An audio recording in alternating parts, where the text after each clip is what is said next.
Hello and welcome to our daily coverage of the Africa Cup of Nations over in Morocco. We now know which 16 teams will be going through to the knockout stage after 4 more games in Groups C and D tonight. Joining us again to go through all the action are Tando Sibia to my right tonight and to my left, Andreas Evagora. Good evening to both of you. Plenty to go through once again tonight. 16 teams then going through. That includes DR Congo, Senegal and Benin in Group D. That's the group that we're going to be talking about first tonight. And for that, let's head straight to Rabat, where Selina Sykes watched the Democratic Republic of Congo beat Botswana 3-0. Selina, a show of force from DRC tonight? A show of force, though it has to be said, this is obviously against a very weaker opposition, Botswana, who crash out of the competition with not a goal scored and 0 points with no wins. But DR Congo, nonetheless, showing a very dominant performance here and a bit of a show their fans who were in full force tonight in the stadium. Them opening the scoring just past the half-hour mark, thanks to Mbuku, who got a shot into the bottom right-hand corner. They then doubled their lead just before the break. A penalty was awarded for a handball in the box, with Kakuta adding to his assist for the first goal, coolly converting that penalty to put the Congolese 2 up before the break. The third goal again coming from Kakuta just on the hour mark. A dominant performance for DR Congo. It wasn't enough, though, unfortunately, for them to top Group D. Senegal just edging past in terms of goal difference. There was at one point when DR Congo thought that they had got a 4th goal, which at that point in time, considering the scoreline was 1-0, I think, for the Lions of Teranga at that point in time, did see them briefly take top of the group. Own goal difference would have given them a slightly, maybe more favourable last 16 match. But nonetheless, DR Congo looking pretty impressive here so far in Morocco. You talk about a slightly favourable next round. That would be then, they'll be facing next Algeria. After that, there's a possible quarter-final to come against a possible game against Nigeria. Even further down after that. Not the easiest road then that they've got for the DRC looking ahead. Not the easiest road, James, but people might remember that they managed to get all the way through the AFCON playoffs recently for the World Cup. I think they downed Cameroon and Nigeria in those playoffs, if I remember correctly. So this is a team that knows how to knock out and beat a big competition. Obviously, you mentioned that they'll be taking on Algeria next. I think that DR Congo would like to fancy their chances. They've given Senegal a run for their money in this group. They played out that 1-1 draw when they had their encounter in Group D, and they've just missed out on the top spot through goal difference. So DR Congo looking pretty strong here, and they're obviously wanting to build on that dark horse label, shall we say, after finishing, reaching the semi-finals in the last edition in Ivory Coast. They'll be definitely fancying their chances this time up against Algeria next, as you said, in the last 16 now. All right, we'll come back to you in just a few minutes. Selina, here in the studio, let's have a look through what's to come then in their next few games. As Selina mentioned, DR Congo couldn't do much more than what they did tonight. Trying to get that first spot in their group just wasn't going to be in their hands. And now we've got, as I mentioned, Algeria, possible Nigeria, even further down there, perhaps the hosts even in the tournament. I know last night, Tando, we talked about how impressive DR Congo have been and what you've thought about them too. Is this something that they can hold up against going forward? Yeah, definitely. What we saw today was incredible. I mean, if you're speaking to perhaps somebody else, they'll tell you, oh yes, they just faced Botswana, because yesterday that was said as well about the game. And so I do think that in today's performance, they were exceptional. Fiston Mayele could have gotten the 4th one, and maybe that would have taken them up. Also, just the permutations and keeping us on the edges of our seats there. So that possible also penalty in the game against Benin and Senegal, also making us watch the 2 games at the same time. But as far as DRC goes, I was actually quite impressed with their lineup.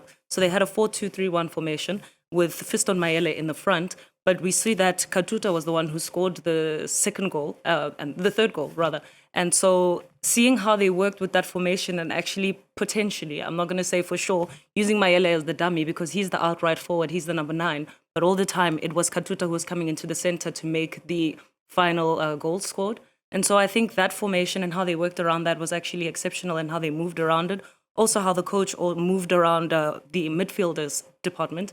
So I do think that it's actually quite nice to see how they move around and operate with the gameplay. They do have options. And so going up front, I do think that they're capable no matter the opponent, unless you're facing the Moroccan defense, now that Sharp Hakimi is back as well, or maybe a Nigerian defense as well. So it's also going to be a little bit interesting. Algerian defense we saw in the last game, they were quite good, but then you're facing the front line of DRC, also with a solid defense with Chancel Mbemba holding them back.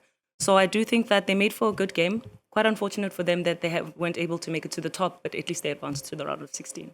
Andres, tell me, you've got something to say here. Yeah, well, I think it was very important, the fact that remember Senegal had Koulibaly sent off. They were down to 10, and they went and scored 2 goals. And at that 1 hour mark, you remember when DRC just got the third, I'm sure there was some people looking at their smartphones thinking, hang on, we need to score here. There was extra urgency in that Senegal play.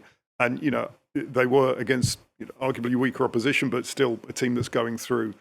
That's a really good win for them. 3-0. They brought on, I think, the best 17-year-old in the world in Baye. I think he's a fantastic player and a great loss for France and a great addition to the Senegalese squad. Let's not forget Edouard Mendy. Talking of rankings, I would say in terms of, he was instrumental tonight. He put off a couple of great saves. 33 years old, still going strong. There was a recent survey by L'Equipe looking at the all-time greatest African players, and he was like the best African goalkeeper in the last 30 years. He showed he still got it. He made a couple of really big saves, and I think DRC Congo, they can get through 1 war, maybe 2, but to get through 3 huge battles, that's asking a lot. I mean, yeah, let's see what happens. Anyway, they could impress, but definitely an uphill challenge, one they'll be glad to take on. Let's take a look at all of the results from today's games before we move anywhere further. Here we have the results with that game there, just as Andres just mentioned, that has just finished with 3-0 for Senegal against Benin. We've also got there Tanzania and Tunisia, who drew 1-1. Uganda had to deal with Nigeria, who left no pity on the field there. 3-1 for Nigeria, and DR Congo there with another 3-0 win for them in Group D. Earlier today, Nigeria then, of course, who managed to confirm their spots at the top of their group, that 3-1 win against Uganda. With Tanzania and Tunisia, they both go through with a draw, but that was a tough one for Uganda. They had to field their goalkeeper after a red card for Jamal Salim handled the ball outside the box. They finished with just a single point, Tando. For Nigeria, an almost completely changed side, but no change in the rhythm in this. Super Eagles just going completely through an almost perfect time in the group stage. We saw there just the results there in Group C. I say almost perfect because they haven't been able to get a clean sheet. Is that something, a struggle for them on their side, or can they rely on their striking strength that they've had so far? I think they can rely on the striking strength, but one thing, and probably the primary critic for the Nigerian side this time, is how they dip towards the end of the game, or perhaps lapses in concentration during the game. So that's definitely something, and perhaps that is why they cannot keep a clean sheet, is because maybe defense slacks a little bit, and that's when the opponent then slides in, and perhaps that's what happened with the Ugandan side and Captain Mato getting a goal for them in that game. But I do think that the front line for Nigeria is absolutely incredible. Raphael Onyedika comes on. Prior to this game, he only had 1 goal for Nigeria. Comes on and strikes a brace in this encounter. Coming into this, we thought that, okay, it's going to be just Victor Osimhen, Ademola Lookman, the names that we've become akin to in the tournament and the strength for Nigeria. And then in comes another guy who just performs incredible, keeps them on the same form. They've got 3 of 3. The only side in this edition of the African Cup of Nations to do that in the group stages. So yesterday I spoke a lot about depth and how important it is in the tournament, and Nigeria has that, especially up front and the midfield. I think Victor Osimhen is definitely one to tip our hats off to, because this is somebody who understands the game. So experience is good, but also knowledge of the game and knowing how to read it is important. So I was checking out the loss or the change of the sweeper keeper in the game, or the sweeper in the game. And I do think that it's because of their ability to read the game. But how the game has changed is now that the sweeper's out, but a midfielder or even in front line who can actually read the game, like Victor Osimhen did, by bringing out the goalkeeper to bring him into the red zone, see him handling the ball, and then getting the red card and the penalty eventually for Nigeria.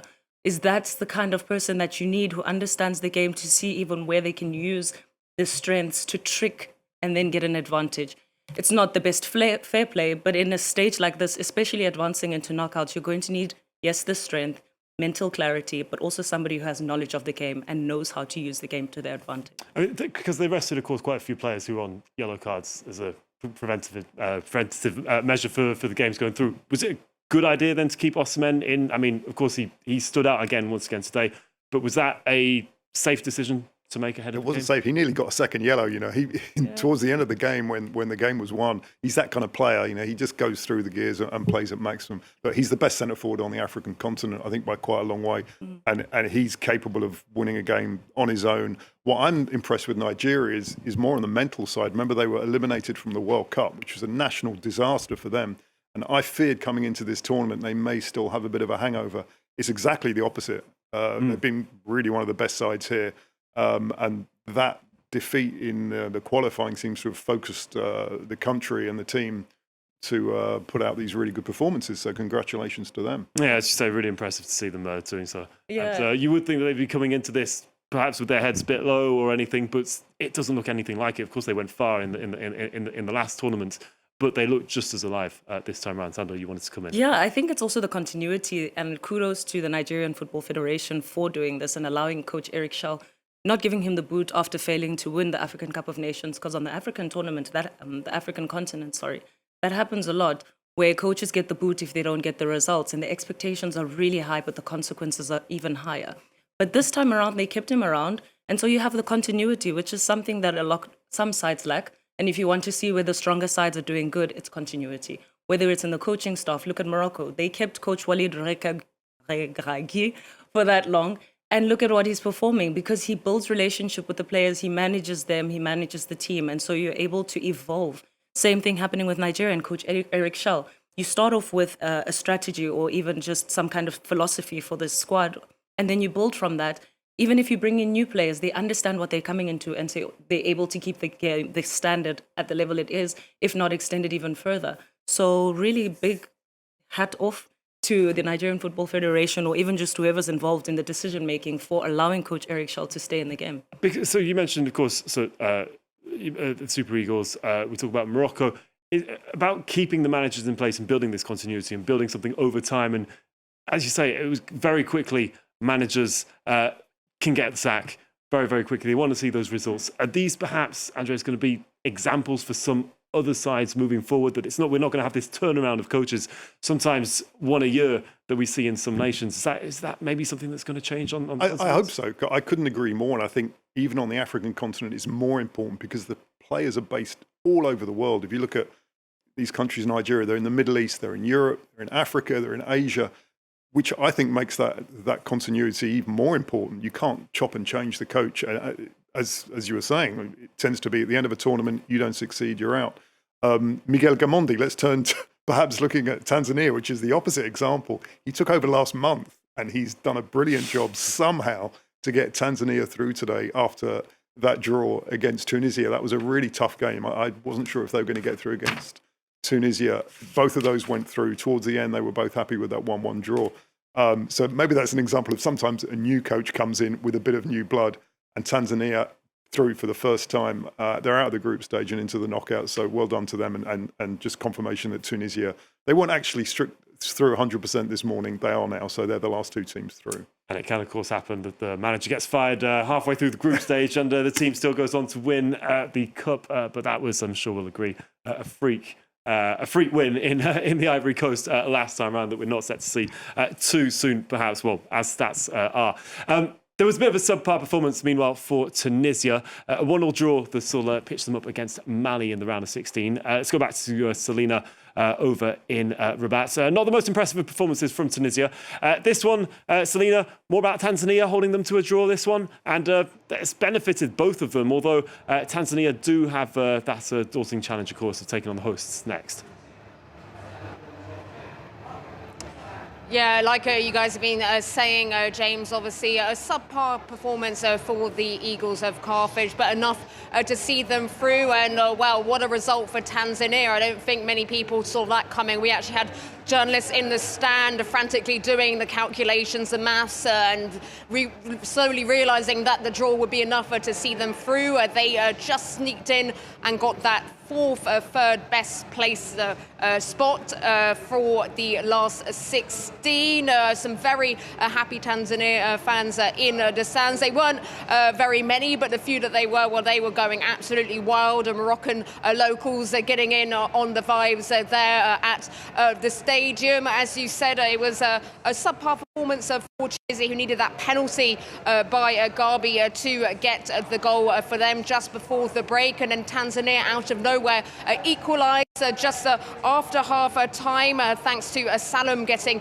the equaliser 3 minutes into the second half. An amazing result for them going through to the last 16, just edging out Angola in terms of goals scored in the competition. Just 2 points for Tanzania, but that's enough to see them through. But as you said, James, they will have a very tough task next, because they are up against the host Morocco. So in terms of atmosphere, it will be a daunting one, with obviously a stadium full of Moroccan fans rearing on their team, and obviously Morocco maybe not hitting full throttle yet. Yesterday they had a more impressive performance in their last game against Zambia, but we can expect the Atlas Lions to be the heavy favourites, of course, in that one. And whatever happens in their game to come, they'll definitely be able to hold their head high, no matter the outcome. Around a 16 for the very first time. It is, and for Gamondi, as he just took over last month, it's his first national job as well, although he's been coaching in Tanzania for a while, so it's a great performance from him. And for the goal scorer, Salem, he's waited 364 days of the year. It's his first goal of the year for his country, and he's waited till the penultimate day. So they've squeezed through with 2 points. They have a slight advantage because they played after Angola. And as we were talking about 24 hours ago, Angola will be really kicking themselves that they couldn't beat Egypt, because I think of the two, Angola are probably the better side. But Tanzania, they've got the points, and it will be a big, big day in Tanzanian football, that round of 16 game. Incredible to see them go through some of the beautiful stories that are written in the Africa Cup of Nations. Well, the final group stage games will be taking place tomorrow. No new teams to qualify, but the final order of groups E and F will be determined. And among those concerned, defending champions then, Ivory Coast. Harold Girard has more from the manager, MS Faye, who's determined to lead the Elephants to the top of Group F. Here he is.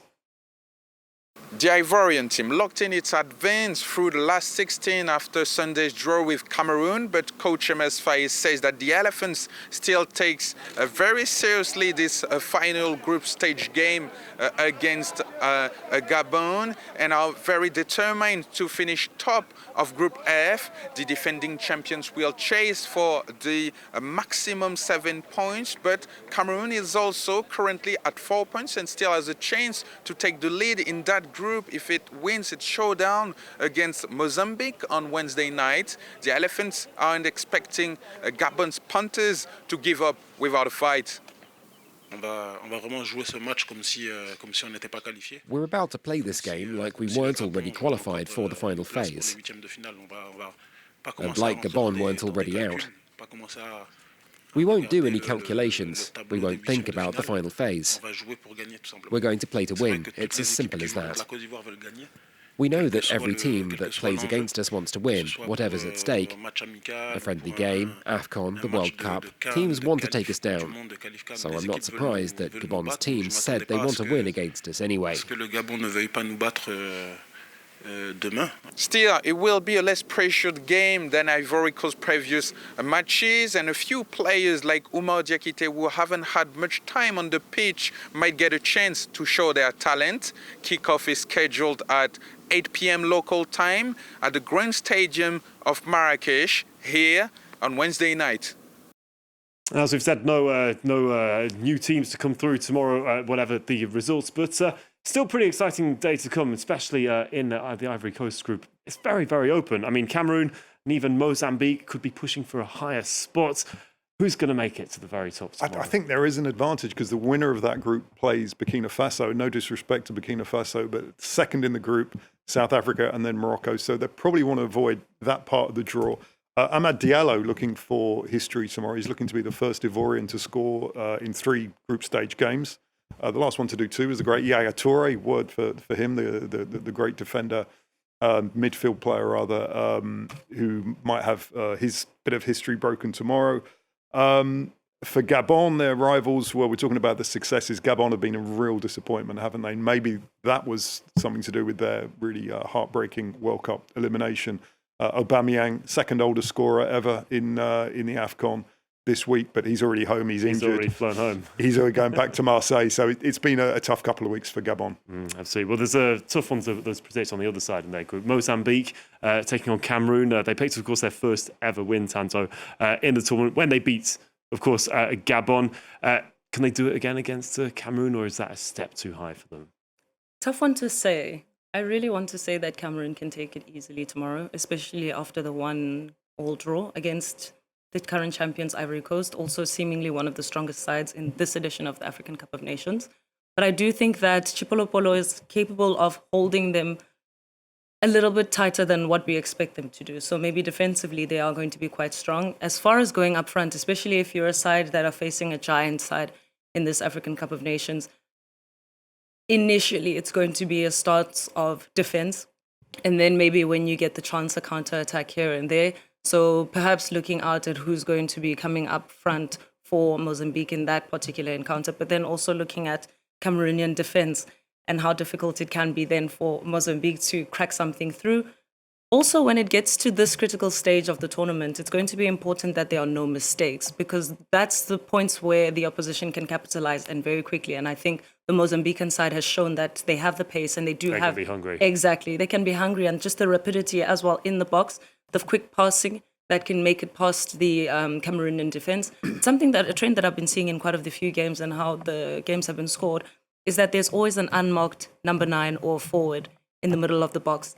And if that's what's going to happen tomorrow for Mozambique or Cameroon, it's going to be unfortunate for either side. But I do think it's going to make for a juicy encounter. It should be a good game to watch. Well, here are the fixtures then for tomorrow. Group E then, which will see Sudan versus Burkina Faso.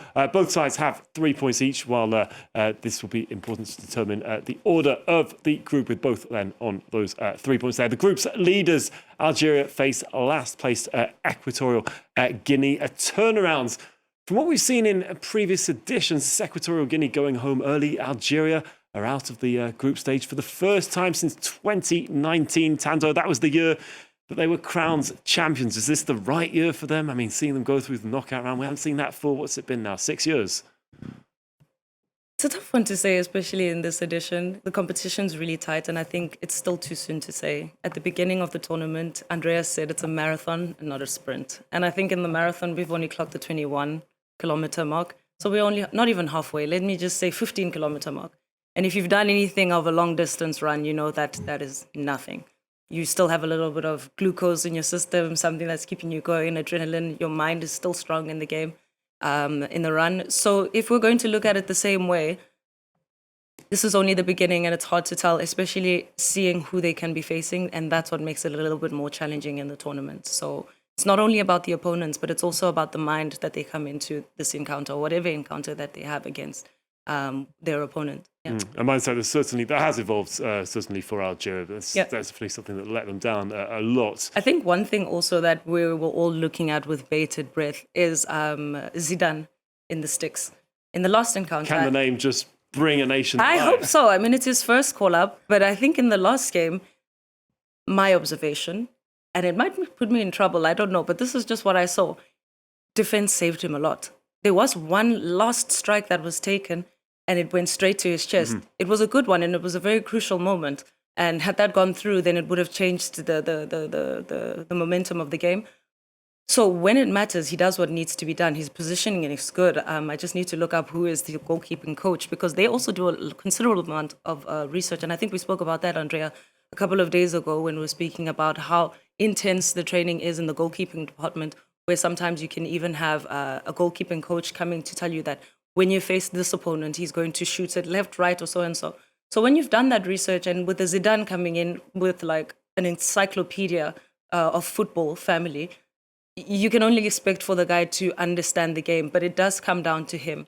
So that's also a department that I think we can focus on. And I think in this edition of the African Cup of Nations tournament, the goalkeepers have been shining. Uganda had 3 goalkeepers in one game.